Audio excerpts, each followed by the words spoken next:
സിരിജി, Uma Thomas ജീവന് വേണ്ടി പോരാടുകയാണ്, അല്ലെങ്കിൽ ആശുപത്രിയിൽ വെന്റിലേറ്ററിലാണ് ഇപ്പോഴും. കണ്ണുകൾ തുറന്നു, കാലുകൾ അനക്കി എന്നൊക്കെ മകൻ പറയുന്നുണ്ട്. ശ്വാസകോശത്തിൽ ഈ വാരിയല് പൊട്ടി കയറിയതാണ് കൂടുതൽ പ്രശ്നങ്ങൾക്ക് ജീവൻ നിലനിർത്താൻ കുറച്ച് ബുദ്ധിമുട്ടുണ്ടാക്കുന്നത് അതാണ് എന്നാണ് കഴിഞ്ഞ ദിവസം ഡോക്ടർമാരൊക്കെ പറയുന്നത്. എങ്കിലും ഒരു പ്രതീക്ഷയ്ക്ക് വകയുണ്ടോ എന്ന് ചോദിച്ചാൽ മുഴുവനായും പറയാനും കഴിയാത്തൊരവസ്ഥയിലേക്കാണ് പോകുന്നത്. സത്യത്തിൽ അവിടെ നടന്നതൊരു കൊലപാതക ശ്രമമല്ലേ? ശരിക്കും മെഡിക്കൽ ബോർഡിൻ്റെ റിപ്പോർട്ട് അനുസരിച്ച് ഈ പറയുന്ന ഉമാ തോമസ് അതീവ ഗുരുതരാവസ്ഥയിലല്ല, എന്നാൽ ജീവൻ അത്ര സേഫും അല്ല. എന്ത് വേണമെങ്കിലും സംഭവിക്കാം. ശ്വാസകോശത്തിൻ്റെ പ്രശ്നമുണ്ട്, വാരിയലൊക്കെ ഒടിഞ്ഞിട്ടുണ്ട്, കുത്തി കയറിയിട്ടുണ്ട്, അവരുടെ തലയ്ക്ക് നല്ല ക്ഷതമേറ്റിട്ടുണ്ട്. എന്ന് വെച്ചാൽ തലച്ചോറ് രക്തം കട്ട പിടിക്കുന്ന പോലെയുള്ള പ്രശ്നങ്ങളുണ്ട്. എന്ന് പറഞ്ഞാൽ ഭാവിയിൽ ഓർമ്മക്കുറവുള്ള അത്രയും പ്രശ്നങ്ങൾ, അത്രയും ഗുരുതരമായ കണ്ടീഷനാണ്. അത്രയും വിശദമായ കാര്യങ്ങളൊന്നും മെഡിക്കൽ ബുള്ളറ്റിൽ പോലും പുറത്തിറക്കാൻ പാടില്ല. എന്നിട്ടും കോട്ടയത്തെയും എറണാകുളത്തെയും സർക്കാർ മെഡിക്കൽ കോളേജുകളിലെ ഡോക്ടർമാർ അവിടെ എത്തുകയും പ്രത്യേക മെഡിക്കൽ ടീം രൂപീകരിക്കുകയും അവർ എന്തൊക്കെ സംഭവിച്ചു എന്നുള്ളതിൻ്റെ വിശദാംശങ്ങൾ പുറത്തു വന്നു. ഞെട്ടിപ്പിക്കുന്നതാണ്. ഒരു മനുഷ്യന് ജീവച്ഛവമായി പോകാൻ പറ്റുന്ന, അല്ലെ അങ്ങനെ സംഭവിക്കാൻ പറ്റുന്നൊരവസ്ഥയിലാണ് ഉമാ തോമസ്. അവരുടെ തലച്ചോറിന് അത്രയും ഡാമേജ് ഉണ്ടായി എന്ന് പറയുമ്പോൾ ഞെട്ടിക്കുന്ന ഒരു കാര്യമാണ്. നമ്മുടെ ഓർമ്മശക്തിയൊക്കെ തന്നെ അത് ബാധിക്കും. മാത്രമല്ല വാരിയലുകൾ, ഞാൻ നേരത്തെ പറഞ്ഞ ഒരു അപകടം ഉണ്ടാകുമ്പോൾ അപകടത്തിൽപ്പെടുന്ന വ്യക്തിയെ കൊണ്ടുപോകുന്നു. അപ്പോൾ ഈ വാരി എടുത്തുകൊണ്ടൊന്നും പോകാൻ പറ്റില്ല. ഒടിഞ്ഞ വാരിയലുണ്ട്, അത് എവിടെയെങ്കിലും കുത്തിക്കയറും, അതിനും മാറ്റം ഉണ്ടാകും. ഡിസ്കിന് പ്രശ്നങ്ങളുണ്ടാകാം. തലയ്ക്ക്, ഈ തലയുടെ കഴുത്തെന്ന് പറയുന്നത് വളരെ എന്താ പറയുക, ഒരു ബലമില്ലാത്ത പോർഷനാണ്. ആ കഴുത്തൊടിഞ്ഞു പോകാം. അപ്പോൾ അതുകൊണ്ട് വളരെ ശ്രദ്ധിച്ചൊക്കെ കൊണ്ടുപോകണം. ഇത് അതിനൊന്നും നേരം കിട്ടില്ല. ഏതോ കുറച്ച് ആൾക്കാർ എങ്ങനെയോ കൊണ്ടുപോകുന്നു. ശരിക്കും പറഞ്ഞാൽ ഉമാ തോമസ് ഇവരുടെ ടാർഗറ്റ് ആയിരുന്നു എന്ന് പോലും ആളുകൾ സംശയിച്ചാൽ കുറ്റം പറയാൻ പറ്റില്ല. മാത്രമല്ല 2 വരി കസേരകൾ അവിടെ നിരത്തിയിടുന്നു. താൽക്കാലികമായി പൈപ്പിന്റെ മുകളിൽ നിർമ്മിച്ച ഒരു സ്റ്റേജ്. ഈ സ്റ്റേജിന്റെ മുകളിൽ 1 വരി കസേര ഇടാനുള്ള സ്ഥലമേ ഉള്ളൂ. അതിനപ്പുറത്തേക്ക് ഒരാൾക്ക് നിൽക്കാൻ പോലും കഴിയില്ല. ഇവിടെ 2 വരി കസേര ഇട്ടിട്ട് ഒരാൾക്ക് നിൽക്കാൻ പറ്റാത്ത സമയത്താണ് ഉമാ തോമസ് എഴുന്നേറ്റ് നിൽക്കുന്നത്. അപ്പോൾ അവരുടെ ബാലൻസ് ഒന്ന് തെറ്റുന്നു, അല്ലെ? ബാലൻസ് തെറ്റുമ്പോൾ സ്വാഭാവികമായി മുമ്പിലുള്ള ഒരു കമ്പിയിലേക്ക്, അല്ലെങ്കിൽ എന്താ പറയുക, ബാരിക്കേഡിലേക്ക് പിടിക്കാൻ ശ്രമിക്കുന്നു.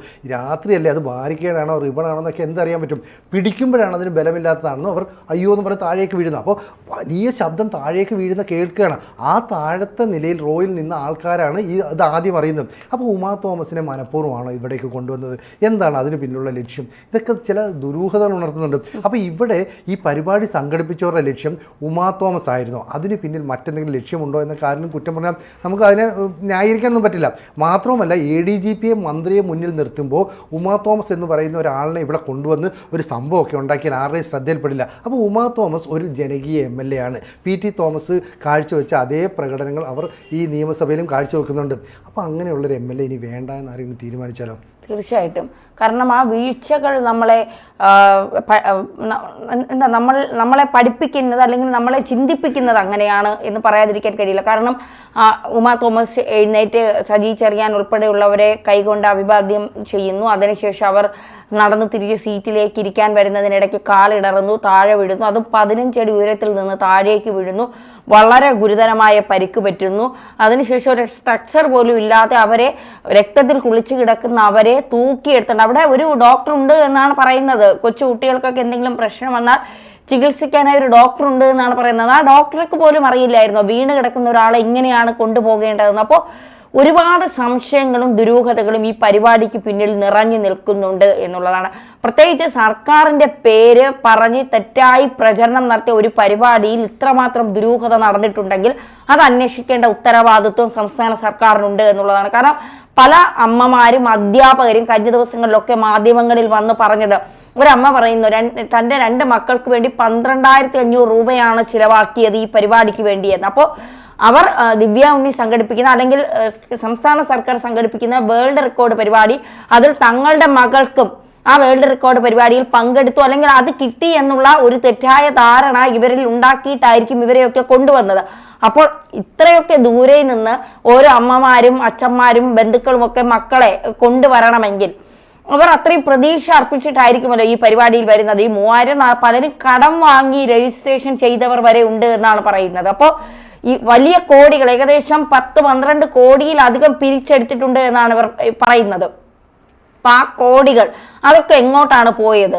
ആ കോടികളൊക്കെ പിരിച്ചെടുത്തിട്ട് പോലും നല്ലൊരു സ്റ്റേജ് നിർമ്മിക്കാനോ നല്ല രീതിയിൽ ആ പരിപാടി മുന്നോട്ട് കൊണ്ടുപോകാനോ സംഘാടകർക്ക് കഴിഞ്ഞില്ല എന്നുണ്ടെങ്കിൽ ഇതിന്റെ പിന്നിൽ മറ്റെന്തെങ്കിലും ഉദ്ദേശം ഇവർക്ക് ഉണ്ടായിരുന്നോ? ഈ വേൾഡ് റെക്കോർഡ് മാത്രമാണോ, അല്ലെങ്കിൽ മറ്റെന്തെങ്കിലും ഉദ്ദേശങ്ങൾ ഇതിന് പിന്നിൽ ഉണ്ടായിരുന്നു എന്നുള്ളത് സംശയാസ്പദമായി തന്നെ പോലീസ് അന്വേഷിക്കേണ്ടതുണ്ട്. കാരണം പ്രത്യേകിച്ച് ഈ പരിപാടിയുമായി ബന്ധപ്പെട്ട അരുൺ ദേവ് എന്ന് പറയുന്ന ഒരാൾ ഈ പരിപാടിയിൽ അപാകതകൾ ഉണ്ട് എന്ന് കാണിച്ചുകൊണ്ട് പാലാരിവട്ട പോലീസ് സ്റ്റേഷനിൽ ഒരു പരാതി കൂടി നൽകിയിരുന്നു.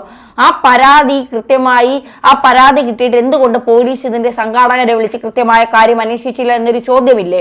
അപ്പൊ ഇതിന്റെ പിന്നിൽ വലിയൊരു ദുരൂഹതയുണ്ട്. ആ ദുരൂഹത എന്താണ്? സാമ്പത്തിക തട്ടിപ്പ് മാത്രമാണോ, അല്ലെങ്കിൽ മറ്റെന്തെങ്കിലും ദിവ്യ ഉണ്ണി എന്ന് പറയുന്ന ഒരു നടിയെ മുൻനിർത്തിക്കൊണ്ട് മറ്റാരെങ്കിലും എന്തെങ്കിലും വലിയ ദുരൂഹതകൾ ഇതിന്റെ പിന്നിൽ ഒളിപ്പിക്കാൻ ശ്രമിക്കുന്നുണ്ടോ, അല്ലെങ്കിൽ മറ്റെന്തെങ്കിലും ലക്ഷ്യങ്ങൾ അവർക്കുണ്ടോ എന്നുള്ളത് കണ്ടെത്തേണ്ടത് തന്നെയാണ്. ഇനി എന്താണ് ഉമാ തോമസ്? നമ്മളിപ്പോ കാണുന്നതാണ് കാല് തട്ടി ഉമാ തോമസ് താഴെ വീണു എന്നാണ് നമ്മുടെയൊക്കെ അറിവിലുള്ളത്. യഥാർത്ഥത്തിൽ എന്താണ് സംഭവിച്ചതെന്ന് ഉമാ തോമസിന് മാത്രമേ അറിയാവൂ. കാരണം ആ സ്റ്റേജിൽ സജി ചെറിയാൻ ഉണ്ടായിരുന്നു, ഹൈബീഡൻ ഉണ്ടായിരുന്നു, മറ്റു പ്രമുഖ വ്യക്തികൾ ഉണ്ടായിരുന്നു. ഇവരുടെയൊക്കെ ജീവൻ എന്ത് വിലയാണ് ഈ സംഘാടകർ നൽകിയത്? ഒരു തട്ടിക്കുട്ട് സ്റ്റേജിൽ എന്ത് സുരക്ഷയാണ് ഇവരൊക്കെ ഒരുക്കിയിരുന്നത് എന്നുള്ളൊരു ചോദ്യമില്ലേ? ഈ ദിവ്യ ഉണ്ണിക്ക് കളിക്കാൻ, അല്ലെങ്കിൽ ദിവ്യ ഉണ്ണിക്ക് പരിപാടി നടത്താൻ വേണ്ടി സംഘടിപ്പിച്ച ബാക്കിയുള്ളവരൊക്കെ ബലിയാടാക്കിക്കൊണ്ട് ദിവ്യ ഉണ്ണിക്ക് വേൾഡ് റെക്കോർഡ് നടത്താൻ വേണ്ടി ഇത്രയും കോടികൾ ചെലവാക്കി എന്ന് പറയുമ്പോൾ അതിന്റെ പിന്നിൽ ഒരു വലിയ മാഫിയ ഉണ്ട്. അത് പോലീസ് കൃത്യമായി കണ്ടെത്തുമോ എന്നുള്ളതാണ് ഇനി നോക്കി കാണേണ്ടത്. അതായത് ദിവ്യ ഉണ്ണി ഇവിടെ മാർക്കറ്റ് ചെയ്യുകയാണെങ്കിൽ ദിവ്യ ഉണ്ണി അത് വെളിപ്പെടുത്തണം. ഞാൻ അറിഞ്ഞിട്ടില്ല, എൻ്റെ അടുത്ത് ഇങ്ങനെയാണ് പറഞ്ഞത്, എനിക്ക് ഇത്ര രൂപ തന്നു, എനിക്ക് ഇതിനെ ഷെയർ ചെയ്യാൻ ദിവ്യ ഉണ്ണി വെളിപ്പെടുത്തണം. അതല്ലെങ്കിൽ ദിവ്യ ഉണ്ണിക്ക് കൂടി അറിയാവുന്ന ഒരു പ്ലാൻ ഇതിന്റെ പിന്നിലുണ്ടോ എന്ന് നമുക്ക് സംശയിക്കേണ്ടി വരും. അപ്പോൾ ഒരു സ്വകാര്യ കമ്പനി, ഒരു സ്വകാര്യ ഇവന്റ് മാനേജ്മെന്റ് സ്ഥാപനം, ഇവന്റ് മാനേജ്മെന്റുകാരൊക്കെ വിചാരിച്ചാൽ കേരള സർക്കാരിന്റെ പേര് കൃത്യമായി ദുരുപയോഗപ്പെടുത്താൻ പറ്റും എന്നാണ് നമ്മൾ വിശ്വസിക്കേണ്ടത്. അപ്പോൾ ഒരു കമ്പനി ഒരു പരിപാടി നടത്തുന്നു, ദിവ്യ ഉണ്ണിയെ മുന്നിൽ നിർത്തുന്നു, എന്നിട്ട് പറയുന്നു സംസ്ഥാന സർക്കാർ ഇങ്ങനെ ഒരു ലോക റെക്കോർഡ് വേണ്ടി ഒരു പരിപാടി സംഘടിപ്പിക്കുന്നു. നമുക്കറിയാമല്ലോ, തമിഴ്നാട്ടിൽ 10,176 പേർ പങ്കെടുത്തു, നമുക്ക് 12,000 പേർ പങ്കെടുക്കണം, സർക്കാരിൻ്റെ അഭിമാന പ്രോജക്റ്റ്. സർക്കാരിന് എന്താ ഇന്നത്തെ കാര്യം? അപ്പോൾ ഒരു കാര്യവുമില്ല. ഇവിടെ കാര്യം ദിവ്യ ഉണ്ണിക്കും ഈ പരിപാടി സംഘടിപ്പിച്ച ആളുകൾക്ക് മാത്രമാണ്. സർക്കാരിന് വല്ലതും കൊടുക്കാന്ന് പറഞ്ഞിട്ടുണ്ടാവോ? സർക്കാരിന് കൊടുക്കുന്നത് എന്താ? ഇപ്പോൾ ഈ GCയുടെ ഈ സ്റ്റേഡിയം ഉൾപ്പെടെയുള്ള സാധനങ്ങൾ മുഴുവൻ വിട്ട് കിട്ടണമെങ്കിൽ ഡെപ്പോസിറ്റ് ഉൾപ്പെടെ ഏതാണ്ട് 15 ലക്ഷത്തോളം രൂപ കൊടുക്കണം. അത്രയും പൈസ അവർക്ക് കൊടുക്കുന്നു. GCDക്ക് അത്രയും പൈസ നൽകുന്ന കിട്ടുന്ന നല്ല കാര്യമാണ്. അപ്പോൾ ഈ ഫുട്ബോളിന് മാത്രമായി ഉപയോഗിക്കുന്ന ഒരു സ്റ്റേഡിയമായിട്ടാണ് തൽക്കാലം കലൂർ സ്റ്റേഡിയത്തെ ഉപയോഗിക്കുന്നത്. ഇതല്ലാതെ കായിക ഇതര പരിപാടികൾക്ക് വിട്ടു നൽകണമെങ്കിൽ ചില മാനദണ്ഡങ്ങൾ, പ്രധാനമായിട്ടും ഈ ടർഫിന് പ്രശ്നമൊന്നും ഉണ്ടാകരുത്. അപ്പോൾ നൃത്ത പരിപാടി ആയതുകൊണ്ട് ടർഫിനെയൊക്കെ ഒഴിവാക്കി നിർത്തി അവർക്കത് സെറ്റ് ചെയ്യാൻ പറ്റി. അപ്പോൾ ഇത്തരത്തിൽ തെറ്റിദ്ധരിപ്പിച്ചിട്ട് ഓരോ മേഖലയിലുള്ളവർക്കും കൃത്യമായ പണം ഇവർ എത്തിച്ചു നൽകിയിട്ടുണ്ടെങ്കിലോ, ഇപ്പോൾ നമ്മൾ ഉദ്ദേശിക്കുന്ന രീതിയിൽ 12,000 പേർ വരുന്നു, ഒരാൾ 3,000 മുതൽ 5,000 രൂപ വരെ മുടക്കുന്നു, എത്ര രൂപ വരും? ഏതാണ്ട് 7-7.5 കോടി രൂപ വരും. മാത്രമല്ല ഇവരുടെ ഇന്ന് ഡ്രസ്സിന് വരെ പൈസ വാങ്ങുന്നു. ഈ ഡ്രസ്സ് മുഴുവൻ എറണാകുളത്തെ ഒരു സ്വകാര്യ ടെക്സ്റ്റൈൽ സ്ഥാപനം നിർമ്മിച്ച് ഫ്രീ ആയിട്ട് കൊടുത്തതാണ്. ഇതിന് വരെ പൈസ വാങ്ങുന്നു. ഇപ്പം തന്നെ പറഞ്ഞ പോലെ ഒരു അച്ഛനും അമ്മയും കൂടെ 12,000 രൂപ മുടക്കി തൻ്റെ മക്കളെ കൊണ്ടുവരുന്നത് എന്തിനാണ്? തൻ്റെ മക്കൾക്ക് ഈ ഗിന്നസ് റെക്കോർഡിൽ പാർട്ടാകാൻ സാധിക്കട്ടെ, ഞങ്ങളുടെ അഭിമാനമാണല്ലോ. അപ്പോൾ കേരളത്തിലെ തിരുവനന്തപുരം മുതൽ കാസർഗോഡ് വരെയുള്ള എല്ലാ ജില്ലയിൽ നിന്നും കുട്ടികളെത്തിയിട്ടുണ്ട്. എന്തിന്? അമേരിക്കയിൽ നിന്ന്, UK നിന്ന്, ഓസ്ട്രേലിയയിൽ നിന്ന് പോലും കുട്ടികളെത്തി. അതിൽ ദിവ്യ ഉണ്ണിയുടെ സ്വാധീനമുണ്ട്. ഞങ്ങളുടെ മ്യൂസിക് ടീച്ചർ, ഞങ്ങളുടെ ഡാൻസ് ടീച്ചർ ഒരു പരിപാടി സംഘടിപ്പിക്കുന്നു, അതിൽ നിങ്ങളെ കൂടെ പങ്കെടുക്കാൻ വിളിക്കുന്നു, അങ്ങനെ അവർ നാട്ടിലേക്ക് വരുന്നു, ഈ പരിപാടിയിൽ പങ്കെടുക്കുന്നു. എങ്ങനെയാണ് വന്നത്? എത്രയോ വാഹനങ്ങൾ ഇങ്ങോട്ടേക്ക് കടത്തി വിട്ടുന്നില്ല, കാൽനടയായിട്ട്. ഇവർക്ക് ചെരുപ്പ്, ഈ ഡാൻസ് കളിക്കാൻ പോകുന്ന ഒരു ചെരുപ്പ് പോലും ഇല്ലാതെയാണ് ആ റോഡിലൂടെ പോയത്. എത്ര പേര് പരാതി പറഞ്ഞു. അപ്പോൾ ഇതൊക്കെ ഈ ഉമാ തോമസ് പരിക്കേറ്റ് കിടക്കുമ്പോൾ പർവ്വതീകരിക്കേണ്ട കാര്യമല്ലാത്തതുകൊണ്ട് ആരും പറയുന്നില്ല. അവരുടെ മക്കളുടെ വേദന അവർ മാത്രം അനുഭവിച്ചാൽ. അപ്പോൾ ഇവിടെ മറ്റൊരു സംശയം ഇപ്പോഴും ഉയർന്നു നിൽക്കുന്നു.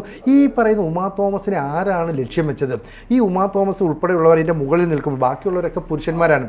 പുരുഷന്മാർ കുറച്ചുകൂടെ ഒക്കെ പിടിച്ച് നിൽക്കുമായിരിക്കും അല്ലേ? സ്ത്രീകളാകുമ്പോൾ കുറച്ചുകൂടെ ഒരു പേടിയും ഭയമൊക്കെ കാണും. അപ്പോൾ ഇത്രയും ഹൈറ്റുള്ള ഒരു സ്ഥലത്ത് താൽക്കാലികമായി നിർമ്മിച്ച ഒരു വേദിയിൽ ഉമാ തോമസ് കയറുന്നില്ല എന്ന് പറഞ്ഞിരുന്നെങ്കിലോ? അങ്ങനെ പറയുന്ന ഉമാ തോമസ് അങ്ങനെയല്ല, മാഡം കയറണം, ഇതിൻ്റെ മേളിൽ വരണം, ഉദ്ഘാടനം ചെയ്യണം എന്നൊക്കെ പറഞ്ഞിട്ട് നിർബന്ധിച്ച് കയറ്റിയതാണെങ്കിലോ? അപ്പോൾ അതിന് പിന്നിലൊരു പ്ലാൻ, ഒരു അജണ്ട. ആ അജണ്ട ആരാണ്? അപ്പോൾ ഉമാ തോമസ് പറയണം, ഞാൻ അങ്ങനെ കയറുന്നില്ല എന്ന് പറഞ്ഞിട്ട് എന്നെ നിർബന്ധിച്ച് കയറ്റിയതാണോ? ഇനി ഞാൻ അവിടെ ഇരുന്നപ്പോൾ എന്നെ ആരെങ്കിലും നിർബന്ധിച്ച് എഴുന്നേൽപ്പിച്ചതാണോ? മാത്രമല്ല ഞാൻ എങ്ങനെയാണ് വീണത്? എനിക്കറിയാം വീടില്ല, എനിക്ക് ഉറപ്പുണ്ടായിരുന്നു, എന്നിട്ടും ഞാൻ വീഴണമെങ്കിൽ എവിടെ നിന്നോ ഒരു പ്രഷർ വന്നിട്ടുണ്ടോ? അപ്പോൾ നമുക്കിതൊക്കെ സംശയമാണ്.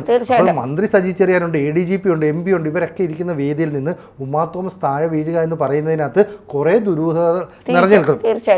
ഇനി ദിവ്യ ഉണ്ണി തന്നെ വ്യക്തമാക്കണം, ഇതിനകത്ത് ഈ സംഘാടകരുടെ ഉദ്ദേശ ലക്ഷ്യം നല്ലതായിരുന്നോ, അല്ലെങ്കിൽ ഇതിനകത്ത് എന്തെങ്കിലും ഗൂഢ പ്ലാൻ ഉണ്ടായിരുന്നോ? ഇതൊക്കെ ദിവ്യോണി എന്തുകൊണ്ടാണ് മാധ്യമങ്ങളോട് പറയാത്തത്? അതെ, തീർച്ചയായിട്ടും ദിവ്യ ഉണ്ണി വാ തുറക്കുന്നത് വരെ ഇതിലെ ദുരൂഹത ഇങ്ങനെ തന്നെ നിൽക്കും.